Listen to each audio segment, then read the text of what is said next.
नमस्कार शिक्षक साथियों, आखिर कब तक हम गुरुजनों को अग्नि परीक्षा देना पड़ेगा। एक बार पुनः आप लोगों के सामने में एक नई नियमावली आकर के तैयार है। बिहार विद्यालय वशिष्ठ शिक्षक नियमावली 2023। जी हाँ, अब हम गुरुजनों को मात्र तीन रास्ते हैं कि आप राज्यकर्मी बन सकते हैं, आपको नौकरी से भी जाना पड़ सकता है। तो चलिए मैं उस तीन रास्ते की बात में कर रहा हूं। आज मैं पूरे नियमावली पर विस्तार से चर्चा करूंगा। ओके, तो देखिए सबसे पहला रास्ता क्या है। आपके पास में सुझाव मांग रहा है शिक्षा विभाग, ये देख सकते हैं।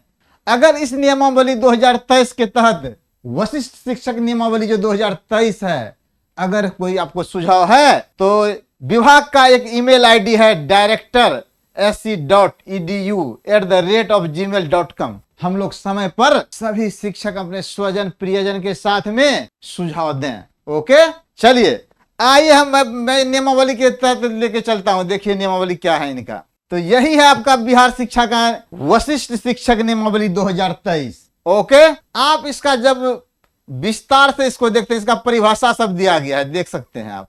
इसमें चर्चा है स्थानीय निकाय का, पंचायत नियोजन इकाई, प्रखंड नियोजन इकाई जिसे हम पंचायत समिति नियोजन इकाई भी बोलते हैं, जिला परिषद, नगर निगम, नगर परिषद और नगर पंचायत। चाहे नन टेट हो कि टेट हो, हम सभी गुरुजनों को अग्नि परीक्षा से गुजरना पड़ेगा। अगर हम शिक्षक, सरकार परीक्षा के लिए 3 मौका देगी और तीनों मौका में हम फेल कर जाते हैं, हम शिक्षक भी नहीं रहेंगे। हमें सरकार 15 साल 20 साल सेवा के बाद भी शिक्षा विभाग से निकाल देगी। देखिए इसी की चर्चा है। आपको आप देख सकते हैं यहां पर क्या चर्चा है। 4 नंबर का पॉइंट देखा जाए, इसे गौर से देखिए आप। 4 नंबर सक्षमता परीक्षा। विभाग अपने द्वारा चयनित एजेंसी के माध्यम से इन सभी विशिष्ट शिक्षकों के लिए सक्षमता परीक्षा आयोजित करेगा। सक्षमता परीक्षा इस नियमावली के प्रवृत्त होने की तिथि से 1 वर्ष की अवधि में आयोजित की जाएगी। प्रत्येक शिक्षक को सक्षमता परीक्षा उत्तीर्ण करने हेतु 3 अवसर प्रदान किया जाएगा।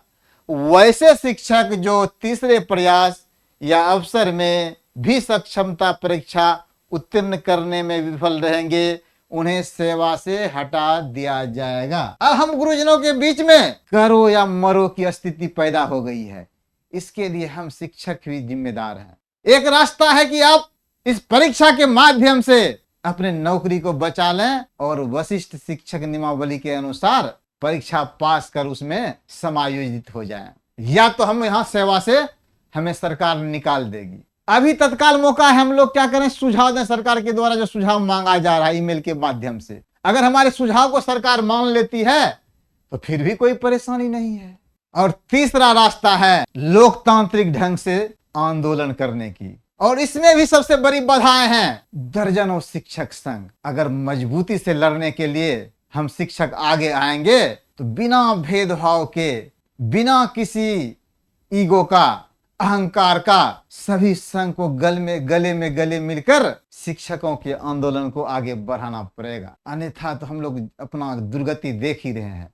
लक्ष्य ओझल हो ना पाए, कदम मिलाकर चल, सफलता तेरी कदम चुमेगी, आज नहीं तो कल। जीतने वाले कोई अलग काम नहीं करते हैं, बल्कि हर काम अलग ढंग से क्या करते हैं। क्या आप संगठन के आह्वान पर उनके कार्यक्रम को सफल बनाने की तैयार हैं? क्या सभी शिक्षक संघ अपने अहंकार को त्याग कर एक प्लेटफॉर्म पर एक ही डेट में आंदोलन करने के लिए तैयार है? यही तीनों रास्ता आपके पास बचता है हम गुरुजनों के पास में। वैसे गौर से देखा जाए, इस नियमावली में भी बहुत सारी त्रुटियां हैं। अभी देखिए बीपीएससी से भी बहाली हो रही शिक्षक का। अगर सरकार चाहती तो परीक्षा के माध्यम से डायरेक्ट बीपीएससी में भी कर सकती थी। उसमें एडजस्टमेंट अर्थात समायोजन किया जा सकता था, लेकिन परीक्षा देने के बाद भी हमें पूर्णतः राज्यकर्मी का दर्जा नहीं मिलेगा। एक से एक पेच रह जाता है फंसा हुआ। ओके, तो आप देख सकते हैं यही आपका नियमावली है। इस नियमावली में बहुत सारी खामियां हैं। विशिष्ट शिक्षा नियमावली 2023, इसमें स्पष्ट रूप से चर्चा नहीं है कि अगर हम गुरुजन परीक्षा भी पास कर लेते हैं तो हमें राजकर्मी का दर्जा मिलेगा अथवा नहीं मिलेगा। दूसरी बात है, वरीयता का भी स्पष्ट उल्लेख नहीं किया गया है। हम गुरुजन जो पूर्व से विद्यालयों में सेवा दे रहे हैं, विशिष्ट शिक्षक नियमावली 2023 के द्वारा पूर्व के जितने भी कैडर थे, चाहे वो पंचायत शिक्षक हो कि प्रखंड शिक्षक हो, नगर शिक्षक हो, किसी भी तरह का जो शिक्षक है कोटि का, सब डाइंग कैडर हो जाएगा। और जो वशिष्ठ शिक्षा नियमावली में चले जाते हैं, जो तुरंत अभी बहाल होकर के बीपीएससी आते हैं, तो उन दोनों में कौन वरीय होगा, इसमें भी संशय व भ्रम की स्थिति है। अगला पॉइंट तीसरा पर गौर किया जाए, अवकाश। विशिष्ट शिक्षक नियमावली 2023 में अवकाश का स्पष्ट वर्णन नहीं है कि हम गुरुजनों को आकस्मिक अवकाश, मातृत्व अवकाश, पितृत्व अवकाश, मेडिकल अवकाश, जितनी तरह की अवकाश है, इनका स्पष्ट विवरण नहीं है, जो कि नियमावली में होना चाहिए। इनकी खामियां है। उसके बाद इस नियमावली में गौर फरमाया जाए, वित्तीय उन्नयन की चर्चा नहीं है।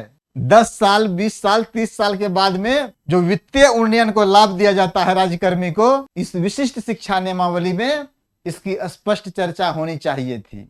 उसके बाद मैं बात करूं पेंशन की, एनपीएस की, तो इस नियमावली में पेंशन और एनपीएस की स्पष्ट चर्चा होनी चाहिए थी, जो नहीं है। लाख टके की बात यह है, अगर हम गुरुजन विशिष्ट शिक्षक 2023 हेतु जो परीक्षा आयोजित की जाएगी, जिस भी एजेंसी के माध्यम से, अगर हम पास भी कर जाते हैं, तो क्या हमें राजकर्मी के भांति हर सुविधाएं मिल पाएगी? इसमें तो चर्चा है कि हम लोग जिला संवर्ग के शिक्षक हो जाएंगे पास करने के बाद में। फिर भी स्थानांतरण की सुविधा जो होनी चाहिए थे, ऐच्छिक स्थानांतरण की, उसका स्पष्ट विवरण किया जाना चाहिए था हम शिक्षक के हित में। बहुत सारी हमारी माताएं बहनें दूर दराज में काम कर रही है, इनके लिए भी स्पेशल प्रावधान की जरूरत थी। तो कुल मिलाकर कहा जाए, एक बार पुनः हम शिक्षकों को अग्नि परीक्षा के लिए तैयार होना पड़ेगा। या तो हम चुपचाप सरकार के सभी नियमावली को एक्सेप्ट करें और परीक्षा की तैयारी में लग जाएं। दूसरा उपाय आपके पास में है, अभी सरकार जो सुझाव मांग रही है, आप सुझाव दें। तीसरा उपाय है, कलयुगे संघे शक्ति। आपकी संघ संगठन जो आह्वान करती है, उसमें आप कितना अपना योगदान देने के लिए तैयार हैं। इन्हीं आशा विश्वास के साथ बहुत बहुत धन्यवाद।